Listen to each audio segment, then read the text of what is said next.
stuff. And it, people have mentioned it here and there, but I really feel that Comic Book Virus helped to remind people that they were a part of a community. When someone came from Canberra to Melbourne, who was a comic artist, for us, it was a big event. It was like a rock star. It was like some kind of important figure coming down. It was an event. It was an event, and word went out over the grapevine. Someone was hitting the bongos. The comic telegraph went out, and boom, everybody would show up. Somebody comes around from Sydney, you know, that kind of thing. So it was great. And Clint kept going. When I went back to the States and represented Australian comics at San Diego Con 1998, he did a special USA edition of I Was a Teenage Religious Fanatic, the anthologized version. I think that is really a deeply moving comic, and it's hard to find anybody else who has been so unreservedly confessional, I guess that's appropriate for the comic, about their lives. And he keeps going. I am put to shame in the work that I do by what Clint has done. I think many of us have. He just lays it all out there for the world to see. And that takes guts. That takes a certain amount of gumption. And not only that, these are very long stories.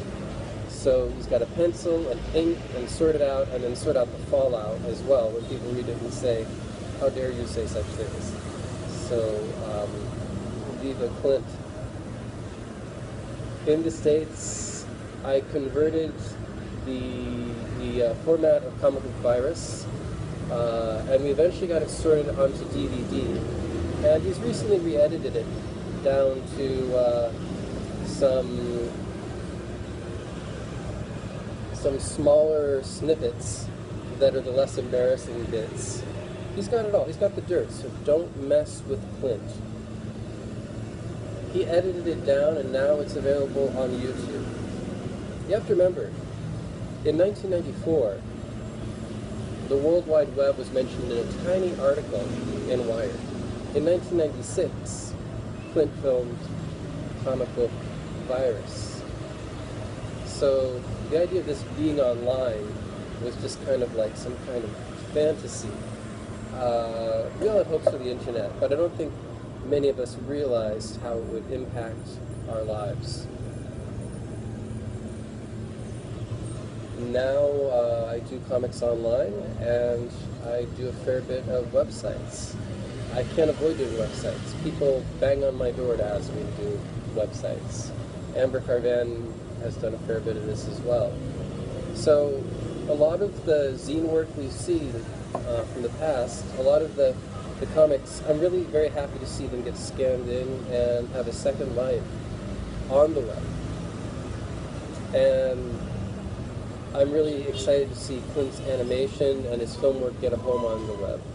As an artist, I'm talking about his comics work in particular here, but he's done quite a body of film work. So his most recent epic tale is about his time as a filmmaker, which is not over yet.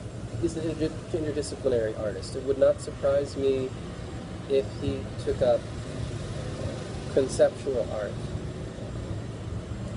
painting. He's done his share of graffiti.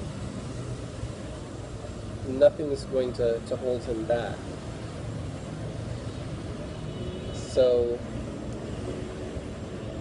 and it's nice to see that he's grounding himself with what he's done in the past and doing some follow-up for the future. I can't wait to see what he gets up to next, because it's always a surprise, and it's something that usually nobody else has the point of reference to do the way he's done it. So he's got not only a very specific skill set, but a set of lived experiences that he can then apply these to. So let's see what he comes up with next.